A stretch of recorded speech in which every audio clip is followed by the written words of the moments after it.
श्री गणेशाय नमः। ओम श्री परमात्मने नमः। संक्षिप्त गरुड़ पुराण आचार कांड अध्याय 99। श्राद्ध के अवसर तथा अधिकारी, श्राद्ध की संक्षिप्त विधि, महिमा और फल।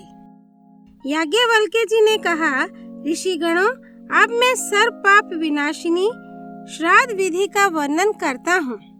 अमावस्या, अष्टका, वृद्धि, पुत्र जन्म आदि, कृष्ण पक्ष, उत्तरायण, दक्षिणायन, द्रव्य, अनादि लाभ होना, श्राद्ध योग्य ब्राह्मण की प्राप्ति होना, विश्ववत संक्रांति, सूर्य के तुला और मेष राशि पर संक्रमण करने का समय, मकर संक्रांति, व्यतिपात, गज छाया योग, चंद्र सूर्य ग्रहण तथा कर्ता की श्राद्ध के प्रति अभिरुचि होना, ये सब श्राद्ध के काल अवसर कहे गए हैं।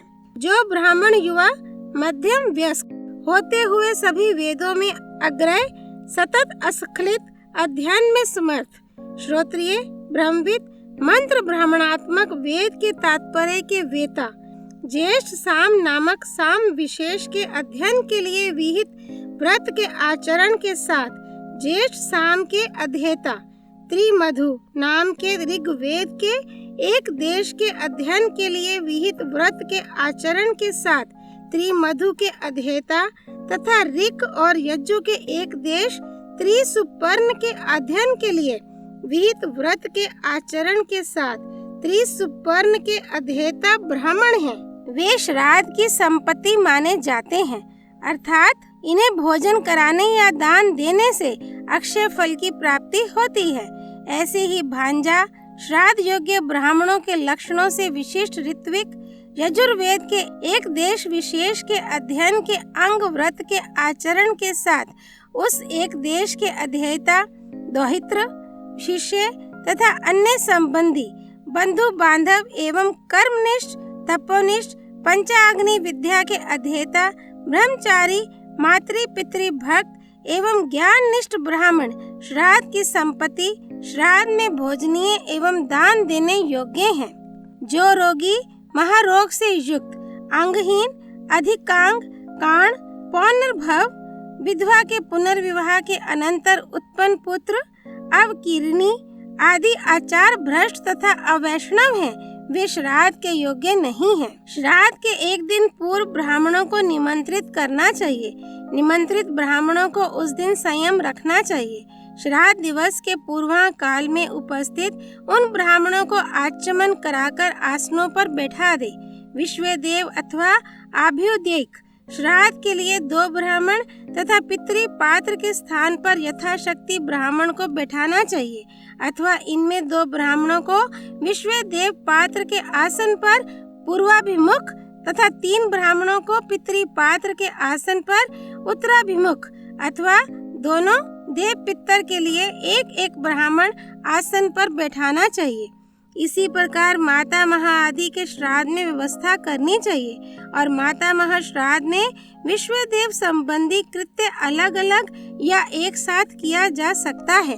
इसके बाद ब्राह्मणों को हस्त प्रक्षालन के लिए जल तथा अर्घ्य और आसन के लिए कुश प्रदान कर उन्हीं की अनुज्ञा से विश्वदेवास इस मंत्र से विश्वदेव का आह्वान करके भोजन पात्र में यव विकीर्ण करे। तदनंतर पवित्रक युक्त अर्घ्य पात्र में शम नो देवी इस मंत्र से उसमें जल तथा यवसी मंत्र द्वारा यव डालकर या दिव्या मंत्र से ब्राह्मण के हाथ में अभ्यवर्धक प्रदान कर गंध, दीपक, माला, हार आदि आभूषण तथा वस्त्र दान करे। तत्पश्चात अपसवे होकर पितरों को अप्रदक्षिण वाम क्रम से स्थान कुश रूपी आसन प्रदान करे और आसन के लिए मोटक रूप द्विगुणित कुश देकर अशंतस्त्वा मंत्र से उन पितरों का आह्वान करे। उसके बाद पितरी स्थान पर विराजमान ब्राह्मण की आज्ञा लेकर आयंतु न पितरा इस मंत्र का जप करे। पितरी कार्य में यव के स्थान पर तिलों का प्रयोग करना चाहिए और तिल के साथ उन पितरी गणों को पूर्ववत अर्घ्य आदि प्रदान करे। उन अर्घ्यों अर्घ्य पात्रों के संस्त्रव ब्राह्मण के हाथ में दिए गए अर्घ्योदक का नीचे गिरा हुआ जल को पितृ पात्र में रखकर और दक्षिणाग्र कुश स्तंभ को भूमि पर रखकर उसके ऊपर पितृभय स्थानमसि इस मंत्र के द्वारा उक्त अर्धे पात्र पितरों के वाम भाग में भूमि पर उलट कर रख दे। उसके बाद घृत सम्मिश्रित अन्न को अग्नि में प्रदान करने के लिए आचार्य से श्राद्ध कर्ता अग्नोकरण की आज्ञा प्राप्त करे। जब आचार्य ऐसा ही करो यह कह दे तो उन्हें पितृ यज्ञ के समान ही उस अग्नि में युक्त घृताक्त हवे का हवन करके आहुति करने से शेष बचे हुए अन्न को समाहित मन से पितरों के भोजन पात्रों में रख दे।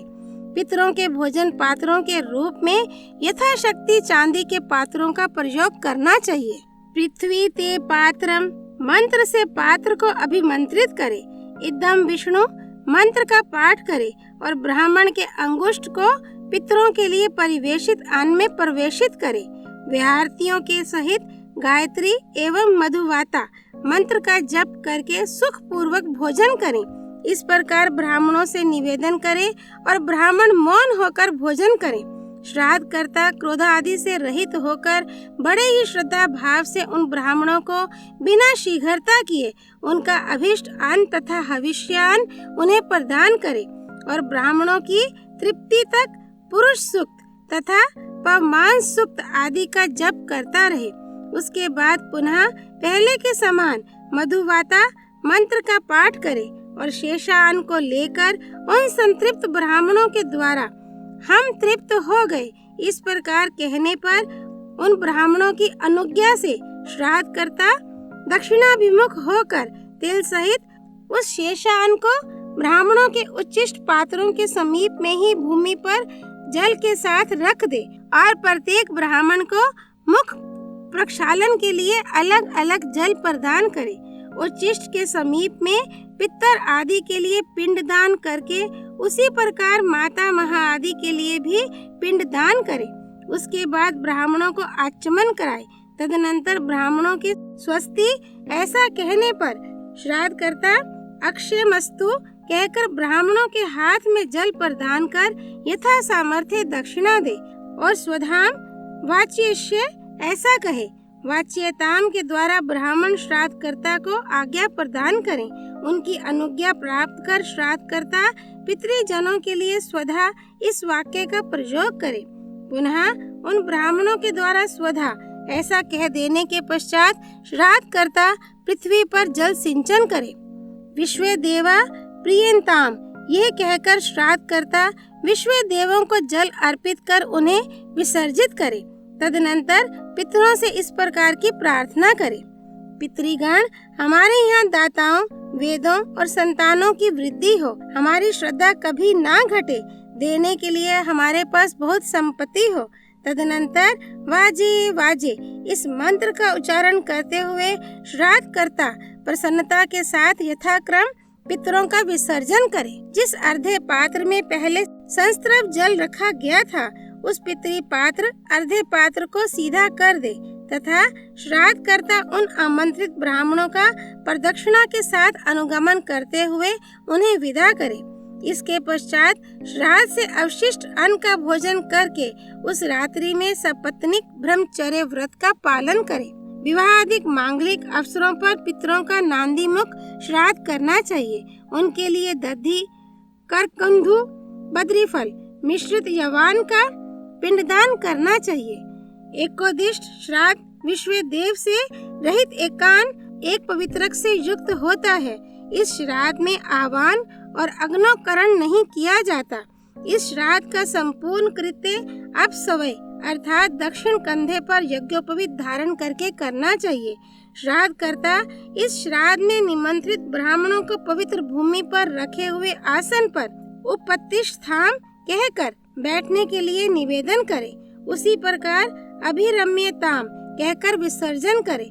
ब्राह्मणों को भी अभिरता स्म ये वचन कहना चाहिए। सब पिंडीकरण श्राद्ध में श्राद्ध कर्ता तिल एवं गंध मिश्रित जल से 4 पात्रों को परिपूर्ण करे।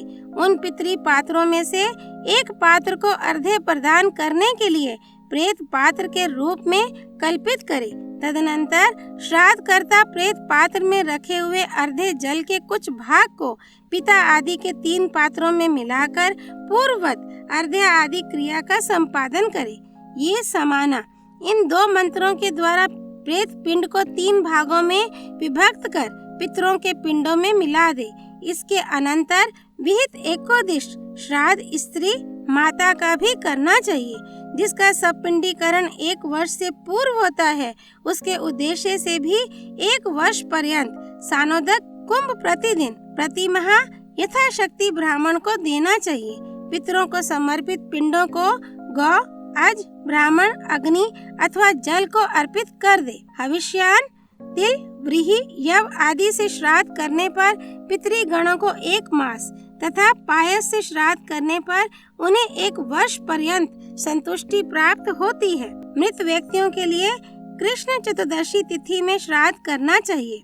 ऐसा करने पर श्राद्धकर्ता को मृत्यु के पश्चात स्वर्ग तो प्राप्त होता ही है, जीवन काल में भी उन श्राद्धकर्ता को उत्साह, शौर्य, क्षेत्र तथा शक्ति की प्राप्ति होती है। जो विधिवत अपने पितृजनों के लिए श्राद्ध करता है वह पुत्र सर्वजन श्रेष्ठता, सौभाग्य, समृद्धि, प्रमुखता, मांगलिक दक्षता, अभिष्ट कामना पूर्ति, वाणिज्य में लाभ, निरोगता, यश, शोक राहित्य, परम गति, धन, विद्या, वाक सिद्धि, पात्र, गौ, अज, आविक, भेड़, अश्व तथा दीर्घायु प्राप्त कर अंत काल में मोक्ष लाभ प्राप्त करता है।